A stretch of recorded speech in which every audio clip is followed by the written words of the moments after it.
En esta oportunidad, en Ahora TV, estamos con Marcelo Boykens, coordinador del Registro Único de la Verdad, también abogado querellante en las causas de delitos de lesa humanidad en Entre Ríos. Marcelo, bienvenido, ¿cómo estás? Bueno, muchas gracias por la invitación. Bueno, Marcelo, ¿cómo ha sido tu vinculación desde tu profesión, desde tu historia personal, con el área de los derechos humanos? Bueno, por supuesto que esto a veces se hereda un poco. Digo, mi familia no fue ajena al contexto del terrorismo de Estado en los 70, desde un tío preso en el 75, mi madre que era la decana de la Facultad de Ciencias de la Educación, fue destituida mediante la intervención de la derecha en las universidades. Eso implicó que luego, ya venida la dictadura, debamos emigrar por cuestiones laborales y obviamente también escapando a la situación difícil del país. Así que me ha tocado desde cerca. Tuviste que vivir en Paraguay, ¿no? Tuvimos que vivir en Paraguay, yo recién nacido, hasta, bueno, casi entrada la democracia, que pudimos volver a la Argentina y reinsertarnos en la ciudad. Luego sí, con la militancia universitaria, allí recuerdo que teníamos unos afiches que reciclábamos año a año, en donde decía por la derogación de las leyes de obediencia debida y punto final, una agrupación llamada Octubre, una agrupación de izquierda que habíamos creado al calor de los movimientos sociales del 2001. Y cuando, bueno, finalmente llega el gobierno de Néstor Kirchner y se va atrás con las leyes de obediencia debida, punto final, caen los indultos, empezamos a dudar qué hacemos con estos carteles. Bueno, allí fue que empezamos también a trabajar con el equipo de la Liga Argentina por los Derechos del Hombre en Santa Fe, armando las primeras causas de lesa, la reapertura de las primeras causas de lesa, que fue la causa Brusa en Santa Fe contra el juez Brusa. Así que allí ya empecé a trabajar. Luego en Santa Fe también fue mi primera experiencia en causas de lesa, donde se investigó la desaparición de Alicia López, una docente del norte santafesino, militante de las ligas agrarias, un movimiento agrario que fue diezmado, con mucha hazaña. Precisamente luchaban por lo que muchos agricultores luchan hoy en día, que era contra la extranjerización de la tierra, luchaban contra bueno, Cargill, bueno, una lucha que hoy se reedita, y que era precisamente contra la monoproducción, no sojera en aquel entonces, pero sí algodonera y demás, que bueno, hoy un poco vuelve esa misma pelea, como otras peleas que también seguramente vamos a ir desarrollando a lo largo de la charla. Así que así surge mi vinculación, primero ad honorem como militante y luego surgió la posibilidad de un contrato en el Registro Único de la Verdad como abogado de lesa, cuando el Estado decide tomar las causas de lesa humanidad y las políticas de verdad, memoria y justicia como políticas de Estado. ¿Cómo es trabajar con familiares, con víctimas directas, de lo que han sido los delitos de lesa humanidad en Entre Ríos, en nuestra provincia, particularmente, por ejemplo, con la causa Área Paraná? Bueno, el contacto con las víctimas siempre es directo, se trabaja permanentemente con ellos. También en la provincia de Entre Ríos existe un programa que es el programa de acompañamiento a las víctimas del terrorismo de Estado, que está constituido por un psiquiatra, psicólogos, acompañantes terapéuticos, etcétera, un equipo de salud mental que los contiene, sobre todo a la hora de poder ir a declarar en juicio, y que esa instancia de declarar en un juicio no sea victimizante, que no sea revivir los horrores del pasado, sino que sea reparador, y que todo eso que tienen guardado, como puede ser una tortura, como puede ser incluso una violación, en ese momento sea reparador y no digamos, revictimizante para los testigos víctimas. Cuando hacen una relectura de lo que fue la condena de esa gran causa, ¿qué pasa hoy? Bueno, nosotros en lo que fue la causa Área Paraná, que es la causa más grande que tuvo la provincia de Entre Ríos, digo, en su historia, desde la historia no reciente, sino desde que se fueron creados los tribunales federales en Paraná, es la causa más grande en cantidad de víctimas, en cantidad de imputados, en cantidad de hechos, y obviamente por la importancia, por ser crímenes del poder, que se inscriben en la macrocriminalidad de lo que fue el terrorismo de Estado. En ese sentido, fue una causa que tuvo una sentencia en primera instancia que nosotros la criticamos mucho porque no fue buena, fue descontextualizada, no tuvo en cuenta toda la evolución jurisprudencial y doctrinaria de los últimos 12, 13 años, sino que se basó casi exclusivamente en lo que había sido el juicio de las juntas militares en el 84, lo cual era en su momento muy loable, pero que se quedó en el tiempo y que no tenía ni siquiera en cuenta la categoría crímenes de lesa humanidad porque no era necesario, porque ni siquiera se debatía eso, porque habían sido crímenes que habían sido cometidos hacía poco. Terminó siendo en primera instancia un fallo benigno, digamos, para los represores, o sea, no fue reparador. Fue un fallo que entendimos que no era reparador, que no se inscribía dentro de la memoria de las víctimas y que se queda a mitad de camino en esto de la verdad. En segunda instancia, más allá de algunas absoluciones, más allá de penas exiguas o muy bajas, y que en la Cámara, cuando apelamos a ese fallo, logramos revertir,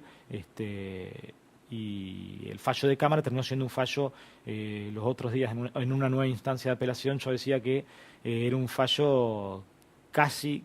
intachable, salvo por algunas penas que nosotros entendíamos que debían ser más altas, pero conversando con las víctimas, conversando con los organismos, entendíamos que no teníamos que revisar esas penas porque los juicios para las víctimas, para los organismos y para la sociedad toda no tiene solamente un fin de una retribución penal, es decir, no se busca solamente una pena, una condena, que por cierto se busca, pero que además tiene otros fines, fin reparador, fin de contextualizar, fin de verdad. El derecho, Michel Foucault hablaba del derecho como constructor o generador de la verdad. Nosotros decimos que estos juicios generan verdad, porque todos sabíamos que en la Argentina había habido un genocidio, pero que una sentencia judicial diga que en la Argentina hubo un genocidio, ya eso también era constructor de verdad. Entonces nosotros entendíamos que con el fallo de la Cámara ya estábamos satisfechos. Los que sí se agraviaron contra ese fallo fueron algunos de los imputados, el imputado Appiani, el imputado Rivas, el imputado Baid, y apelaron. Ahora se produjo una nueva instancia en estos días de debate en donde los imputados, hoy condenados, expresaron su disconformidad por el fallo de la Cámara y nosotros defendimos ese fallo. No hubo cuestiones novedosas, ni mucho menos, sino reeditar y reeditar hasta el hartazgo cuestiones que ya están resueltas. Cuando hablamos de construir verdad, la importancia que tiene este fallo, digamos, para poder generar el sentido, la conciencia, la memoria colectiva de una ciudadanía, de un pueblo, ¿qué te pasa a vos como una persona del área de derechos humanos cuando en el país y en el mundo también los gobiernos de derecha comienzan a ascender, empiezan a aparecer las nefastas ideas de la teoría de los dos demonios, de una guerra sucia, de los buenos y los malos? ¿Qué pensás? ¿Qué te pasa cuando escuchas eso? No, la verdad que duele porque uno pensó que el nunca más ya estaba grabado a fuego en la memoria colectiva de nuestra sociedad, y que algunos discursos y sobre todo desde el propio Estado o de algunas partes del Estado Nacional se vuelva sobre la teoría de los dos demonios, teoría de los excesos, etcétera. Duele porque bueno, el negacionismo es parte también de un genocidio. Hay un autor que es Daniel Feierstein, que trabaja, un sociólogo que trabaja la cuestión del genocidio y señala distintos estadios por lo que pasa un genocidio. Y una de las últimas etapas es el negacionismo. Creo que bueno, algunas sociedades europeas, como está ocurriendo actualmente en Polonia, en donde niegan la participación del Estado polaco, niegan la existencia del Holocausto y de los crímenes del nazismo en Polonia, no hacen más que culminar ese proceso genocida y permite de esa manera la posibilidad de nuevos intentos de estas prácticas que ofenden a la condición humana. Y en nuestro país ocurre algo similar, digo, negar que fueron 30.000, señalar que fueron 8.000, negar que en la Argentina hubo un genocidio y señalar que hubo una guerra sucia, eso es negacionismo y permite que nuevamente se empiece a hablar de nuevos grupos a cual segregar, a cual responsabilizar de todos los males que ocurren en un país, que eso también se relaciona con estos estadios de un genocidio, que es la etapa de la construcción de un sujeto a cual perseguir o de un otro negativo. En este caso pueden ser los mapuches, pueden ser los ñoquis, pueden ser los sindicalistas, según el enemigo de turno que sea necesario para aplicar determinada política regresiva. Ya para finalizar, en Entre Ríos, ¿cuál es la deuda? ¿Qué es lo que falta? Bueno, en Entre Ríos falta cerrar algunos capítulos, hay varias causas abiertas, entendemos que entre este año y el próximo se van a ir cerrando algunas, tenemos actualmente por empezar lo que se llama Área Paraná 2, que es un desprendimiento de la 1, en donde fundamentalmente, o el hecho más trascendente, es la desaparición forzada de Jorge Emilio Papetti, un soldado, un conscripto de Concordia. Y también tenemos la causa contra los médicos del Instituto Privado de Pediatría por su posible responsabilidad en la apropiación, sustracción y ocultamiento de identidad tanto de Sabrina Gugino como de su hermano mellizo, que pasaron, está probado que pasaron por el Instituto Privado de Pediatría luego de haber sido dados a luz en el Hospital Militar de Paraná. Sabrina Gugino restituyó su identidad en el 2008 y su hermano mellizo no lo hemos encontrado aún. Así que las deudas pendientes son estas: juzgar a la mayor cantidad posible de responsables en el terrorismo de Estado, encontrar a los nietos que nos faltan. En la provincia de Entre Ríos tenemos como casos el del hermano mellizo Sabrina Gugino, posiblemente y también reconstruyendo lo que fue el derrotero de la madre de Sabrina Gugino y su mellizo, que estaba detenida, privada ilegalmente de su libertad en la Quinta de Funes en Rosario, vino a dar luz aquí. Allí también había otra embarazada, que es Graciela Caposetti, que entendemos y creemos que pudo haber seguido el mismo camino y dar a luz aquí también a un niño o una niña en el hospital militar. Esos son los dos casos que buscamos concretamente en Paraná, pero también hay otros nietos de entrerrianos o entrerrianas